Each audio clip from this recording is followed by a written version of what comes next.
Қайырлы күн достар, бүгін осындай өте дәмді болып шығатын, әрі биік, әдемі болып шығатын зебра пирогын дайындайтын боламыз. Видеоны соңына дейін қарап, менің каналыма тіркеліп, комментарий жазып, лайк басуды ұмытпаңыз. Алдымен жұмыртқаны ыдысымызға салып, үстінен қантты саламыз, және де жақсылап тұрып миксерлейтін боламыз. Миксердің жай жылдамдығынан бастап миксерлеу қажет. Одан кейін жайлап миксердің жылдамдығын көтереміз. Егер де зебра пирогы биік, әдемі болып шықсын десеңіз, онда аппақ көбік болғанға дейін миксерлеу қажет болады. Мінекей, осындай аппақ көбік болу қажет. Енді үстінен бөлме температурасында тұрған сары майды саламыз, және де 20% қаймағымызды саламыз. Егер де сары май бөлме температурасында болмаса, газге ертіп алсаңыз да болады. Енді тағы да жақсылап миксерлейміз. Ендігі кезек алдын ала електен өткізіліп, өлшеніп дайындаған ұнымыздың үстіне разрыхительді салып, жақсылап араластырып, одан кейін жаңағы жұмыртқалы қоспамызға аз-аздан салып отырып миксерлейтін боламыз. Ұнды міндетті түрде електен өткізу қажет. Және де ұнды бірден салып жібермейміз.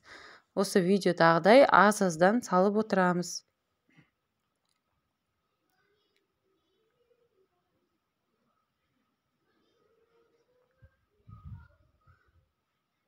Мінекей, біздің қамырымыз дайын болып қалды.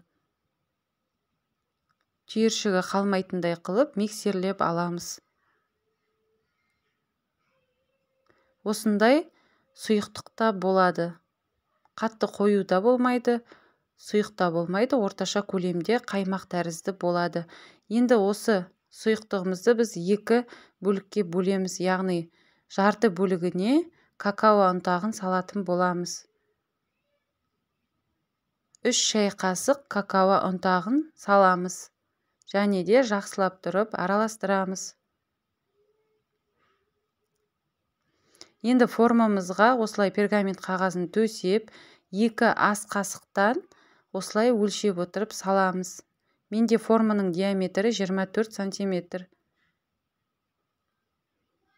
Осылай кезекпен кезек 2 ас қасықтан салып отырамыз. Барлығын дәл осылай жасап шығатын боламыз. Мінекей, осылай жасап шықтық. Енді әдемілік үшін осылай бетіне өзіңіз қалауынша узор салсаңыз болады. Қызып тұрған 170 градус пешімізге 30-35 минут көлемінде пісіреміз. Мінекей, біздің зебра пирогы дайын болды. Енді суытуға қоямыз. Мінекей, пирогымыз суыды, өте дәмді болып шығады, әрі көріп тұрғандарыңыздай биік болып, әдемі болып шығады. Жасап көруге кеңес беремін.